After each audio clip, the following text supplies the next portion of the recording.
مطالعه برای بعضی‌ها شغل است، برای بعضی‌ها کسب است، حتمی است و برای کسای دیگه یک کاری نالازم است. می‌خواستم یک جمله را در همین مورد ذکر کنم. من کجا خوانده بودم یکی از دانشمندان میگه که یگانه پازهر فقر تحصیل است و بس.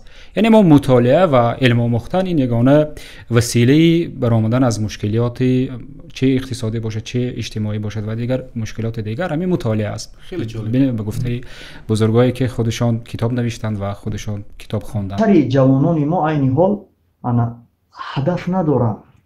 دانشگاه میرود نمیدونم به خاطر چی، شاید به خاطر انا خدمت حربی باشد یا که شاید به خاطر دیگر چی باشد، دیپلمش باشد، کار میکند یا که به خاطر اون باشد که یگان کس را وادار کرده است که دانشگاه داخل شو. و فکر میکنم خیلی به خاطر علم گیرم و علم خود به استحصالات روانه کنم، به خاطر این نیست. البته این معلوم است قسم زیادش، من نمیگم همش، قسم زیادی جوانان همین به همین سمت به مقصد میروند. وقتی به مقصد باشد آدم به مقصد 1000 سال عمر بیند وای به یگان جا نمیرسد. اگر ما کودک در مرحله یکم در 5-6 سالگیش فهمونیم که دنیا از زمین تنها عبارت نیست و جز زمین باز یک چند سیاره و ستاره و گالاکتیکا و گالاکتیکای دیگر هست، در 25 سالگی وای با چی میرسد ما تصور کردن نمیتونیم. برای همین ما باید در مرحله یکم کودکان رو به همین علم یعنی به استرونومی را آموزانیم، فهمونیم که برای چی شب می شود، عادی ترین کردن در 5 سالگی برای چی شب می شود، برای چی روز می شود، چرا زمستان می شود. ما باید دارم 70% مردم تاجیکستان که از 50 ساله بالا نمیدونن برای چی زمستان و تابستان می شود. اگر سوال دیم عادی کده ساده کده جواب میدن که کار خداوند است. الحمدلله ما همه ایمان داریم که در حقیقت کار خداوند است، اما چی خیر کدام قانون کدام قاعده ما باید این را آموزونیم.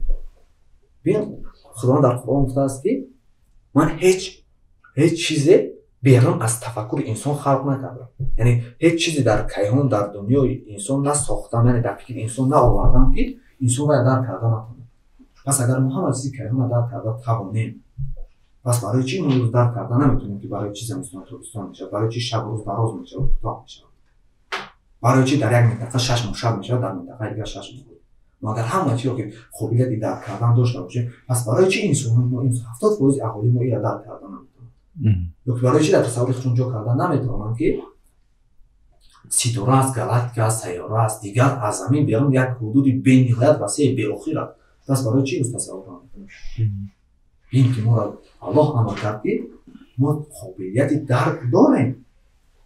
از کمبودی در ما. اگر شما والدین هستید حتما باید فرزند شما در خردسالی زبانی انگلیسی رو آموزد. حتما ما در صنف 7 علاقه با زبان انگلیسی صحبت میکردیم و رفیقانی که با ما کار میکردن اونا هم. و دوم اینکه حتما باید شما باید یک انگیزه باشید، خودتون باید اول کتاب خونید بعد فرزند شما میخونند. پدر من میخوندن و من دیده برای من خوندم کتاب رو. و سیوم هیچگاه فرزند خود رو مجبور به سوهای طب نکنید. شما میتوانید چخیل رو بلند کنید که به سوهای طب رود اگر شما همینقدر شوق داشته باشید. چخیلی که اگه دلیل گفتم فیلم های هستن که امریکایی هستن یا که دیگر دولت ها هستن، شما میتوانید همون نوارها رو گذارید، خودی همون فرزند شما گویم روح بلند میشد، این انگیزه میشد برای اونو و شاید آینده اونو با این سوها رود. هیچگاه مجبور نکنید. من به نهایت زیاد دیدم و به نهایت زیاد آدمان با ما به نهایت امکانیت خوب بود که ما داخل شدیم، خداوند نصیب دید و ما خوندیم. بودن بچه‌هایی که از ما باسوادتر بودن، بالایق‌تر بودن ولی خداوند نصیب ندید نخوندن، ولی جای اونها رو دیگه کسا گویم که بند کردن، اونایی که بعداً از سوهای طب برآمده رفتن به خاطر که پدر والدین گویم مجبور کردن که شما باید دکتر شوید. قصه فتح اندلس اسپانیا از طرف پرتغالی ها چگونه بود؟ وقتی که بار اول خواستن پرتغالی ها اندلس اسپانیا رو فتح کنن به این کشور لشکر کشن و آنها علیمان دانشمندان خود رو روان کردن به این کشور و گفتن ببینید که خلق به چی مشغول است. و بار اول وقتی که اومدن دیدن که خلق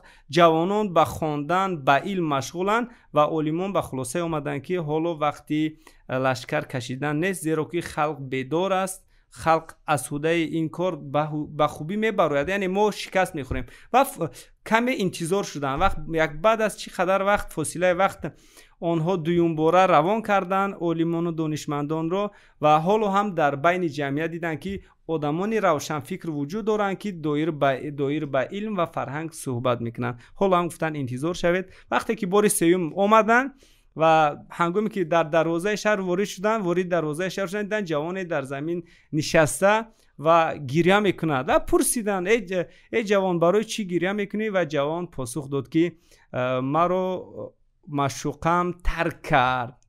و در حال گفتن لشکر رو آماده کنید، اندلس اسپانیا برای فتح کردن الکی خودش آماده است، به یگان مانع ما میتوانیم این رو از خود کنیم.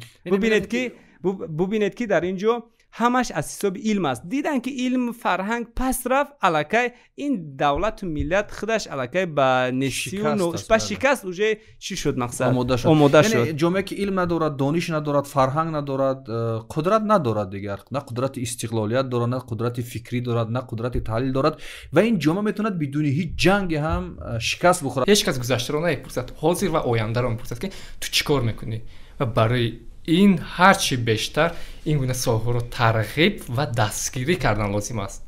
چون که در نوارهای خودم هم در یکی از نوارها گفته بودم، حتی آمریکا با جوانان چنان وظیفه میگذارد که با دستگاهی که ما ساختیم و با مریخ روان میکنیم با اون شما نام پیشنهاد کنید که ما اون نام رو گذاریم و چون شما تصور کنید که جوانان چگونه نام ها رو با اون پیشنهاد میکنند که نام ما گذاشته در مریخ میشه، با مریخ میرود.